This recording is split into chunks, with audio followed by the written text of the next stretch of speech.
These days, fast, reliable internet is essential to everyday life. And if you have a business, it's even more essential. Yes. Spectrum Business keeps businesses of all sizes connected seamlessly with internet, advanced Wi-Fi, phone, TV, and mobile services.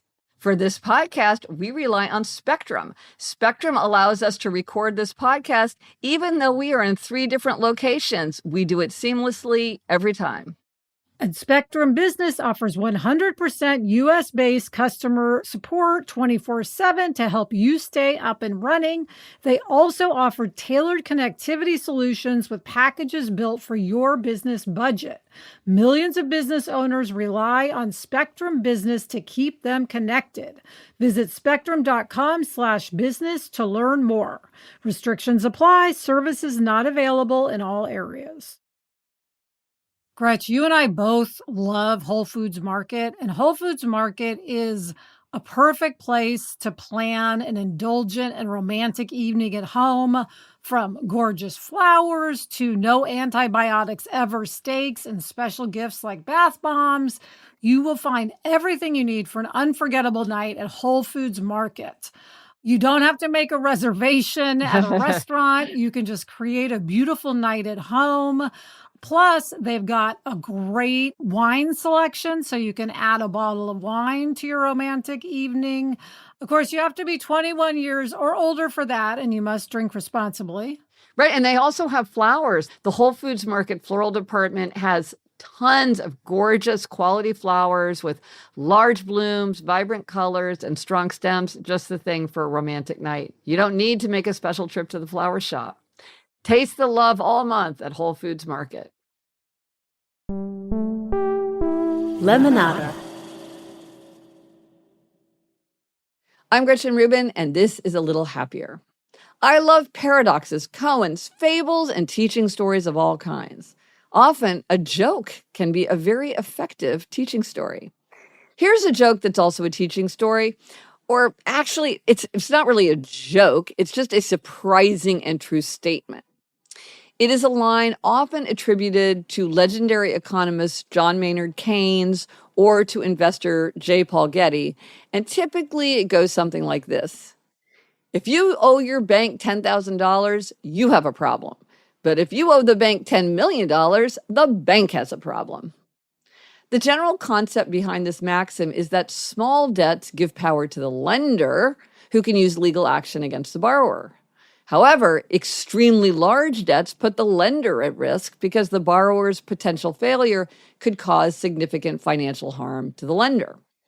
This kind of flip happens in everyday life too. For instance, if you make a small but critical mistake in a work report, you'll be held at fault and maybe lose your job. But if instead you're responsible for a catastrophic company-wide system failure, now management has a big problem on its hands, and your job may be more secure than ever because the company needs to understand exactly what went wrong. Or say you're working with a contractor on a big kitchen renovation. If you disagree about a small charge early on, you could refuse to pay or replace the contractor easily. But if the contractor has torn out your kitchen, charged you deposits for a bunch of materials, and begun the work, now power shifts to the contractor because it would be so costly in money, time, and energy for you to try to replace that contractor with someone new. It's an observation that's worth keeping in mind, whether you're the borrower or the lender. Small debts burden the borrower. Big debts burden the lender. I'm Gretchen Rubin, and I hope this makes your week a little happier. From the Onward Project. Hi, Gretchen, Craig Robinson, and my little sister Michelle here. We host a new podcast called IMO with Michelle Obama and Craig Robinson. We know you're the queen of giving advice, so we wanted to get a few tips from you. You know, Gretchen, a lot of our listeners are going through some major life changes. What advice do you have for folks who are trying to stay grounded in the midst of major life transitions? Craig and Michelle, I am so happy to be talking to you. Here are a few questions that might help us gain perspective. So consider questions like this. What activities take up my time but are not particularly useful or stimulating for me? Do I spend a lot of time on something that's important to someone else, but is not very important to me? If I could magically change one habit in my life, what would I choose? And here's a question. Would I like to have more time in solitude, restorative solitude, or would I like to have more time with friends? Just thinking about questions like this can help us start to figure out how we might make our lives happier. With greater self-knowledge, we're better able to make hard decisions that reflect ourselves, our own nature, our own interests, our own values. In my own case, I have found that the more my life reflects my nature, the happier I get, and the more grounded I feel when I'm going through a period of major change or transition.